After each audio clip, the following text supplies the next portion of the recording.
There I was, perched on top of the boat, with the rain running straight from the vicar's waterproof coat onto my jeans, which were uncomfortably damp. But I could hardly wander back in and ask him to lend me his waterproof trousers, so I tried to sit cross-legged on the cabin top with my legs pulled under the coat and my head huddled deep into the collar. It was considerably drier, but my grandstand view was less good. To the couple over by the parked cars, I must have looked rather like an enormous bright red garden gnome planted on top of the boat. No more ridiculous than usual, I suppose. I leant forward and again peered through the hatch. It was Breamore's turn to do the talking. "May I ask what led you in this direction?" he asked. "I could never understand why you did not bring in the police or some professional investigators. It made me wonder if there was something you did not want them to find out." "It never occurred to you that it's possible that I brought you in because I knew what you would find. Melville warned me that you were always too intelligent for your own good. You idealists should learn not to attack the hand that's paying your bills." From where I was sitting, I couldn't tell if he was crying or smiling. "It would seem that I have some explaining to do," he went on. Too bloody right, I remember thinking. There he was, sitting in comfort in his dicky bow and patent leather shoes, while I was outside in the cold, and all the time he'd been ripping her off. Or, rather, some apologising as the explanation has been done for me. David's facts are all basically correct. I'm sorry, Billy G, I have misled you. As David rightly suggests, your royalties could have been paid on time, but the money was paid to my other companies, from where I used it to pay the Lloyd's debts. I had already borrowed as much as I could. I've sold everything worth selling. My house is mortgaged so heavily that I would gain little by selling it. True, I have kept the Rolls Royce, but it's not worth as much as you might think. And a manager without status cannot properly serve his artists. At this point, I almost slipped off the boat. I was so angry. He shouldn't have said that. I thought he was doing well at covering his arse until then. He even had a hard-hearted revolutionary like me feeling sorry for him. But a man who regards a Rolls Royce as a necessary accessory does not deserve sympathy. Hang him, I say, and in the meantime, fix some bloody grab handles on this boat before I fall off. It seemed, he was going on, that the obvious thing to do was to use your royalties and take out a loan for you. Except for the interest payments, you would have been no worse off, and I had always intended to somehow refund you the cost of the interest. I'm sorry to keep butting in, but what he said still makes me angry, even now, months later. Even in this naughty new millennium of ours, it seems a bit rich to claim that theft is all right, providing no one finds out. Or am I a bit out of touch? Call me old-fashioned, but I would have chopped his hands off, cold cufflinks and all, and wouldn't blame Billy G if she wanted to cut off a lower piece of his anatomy as well. Legally, I must tell you I've done nothing wrong. Those two companies to which David refers simply sent invoices for my services which were paid in the normal way. Morally, I know I should have paid the royalties to you first. Well, that's something, I suppose. I had considered doing this and asking you for a loan, but there was no reason why you should grant it. Perhaps I was too proud to ask. I shall, of course, resign. As for the royalty payments, the company is effectively bankrupt, so I cannot guarantee how easily you will get them. However, you can always try and lay claim to any personal money that I have, including the tiny part of my house that is not owned by the bank, assuming you get there before Lloyd's. At this point, he looked up at the vicar, probably to see how well he'd done at extracting himself from the large pile of manure that he dumped on himself.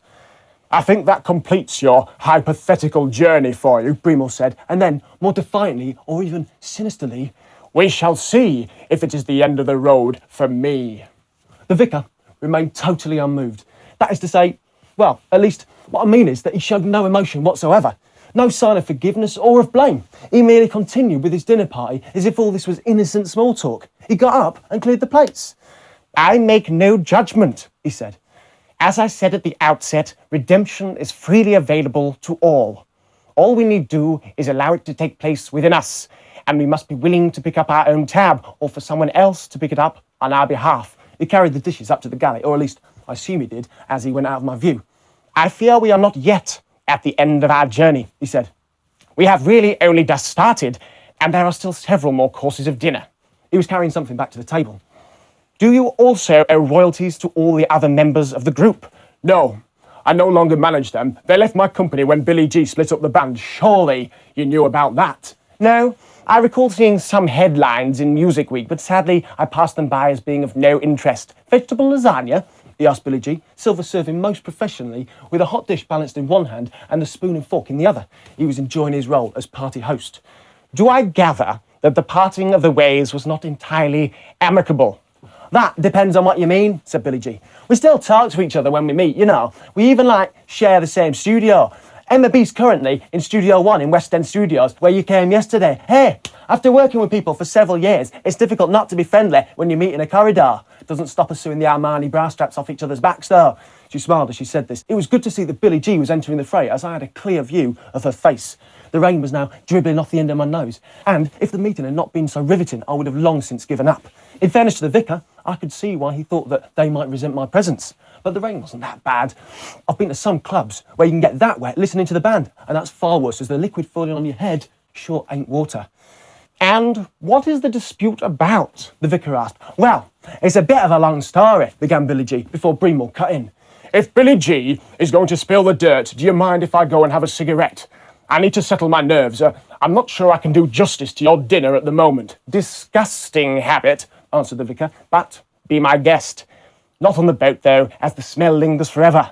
You will have to go out onto the back deck. Breamore got up, clearly intent on having a cigarette outside. Time for me to panic.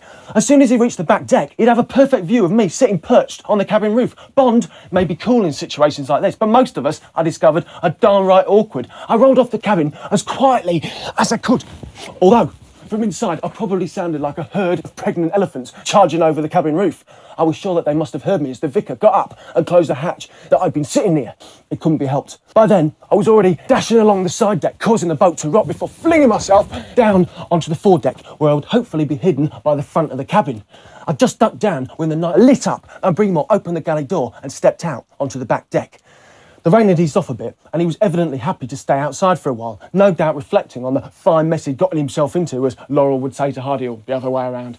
I could only pray that he was not going to be too long, because the foredeck was very damp and very uncomfortable. I lay there, panting, listening to my heart trying to tell me that I don't take enough exercise. After several minutes, when it became clear that he was not exactly hurrying to rejoin the party and that no one was coming out to investigate the noises I'd made, I began to look around the foredeck to see if there was somewhere better to hide. There was a hatch, similar to the ones on the cabin roof, which had also been left open, no doubt to allow fresh air through the boat.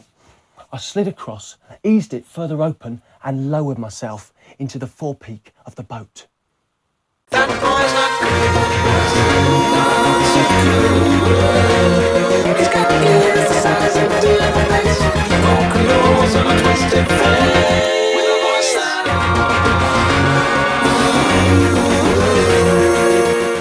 Funny you should mention it, because he's been spending a lot of time with Emma recently.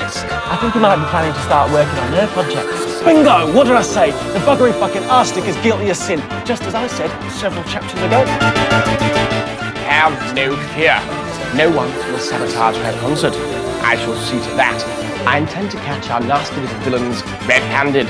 It is a game of chess, me against them, and I never lose.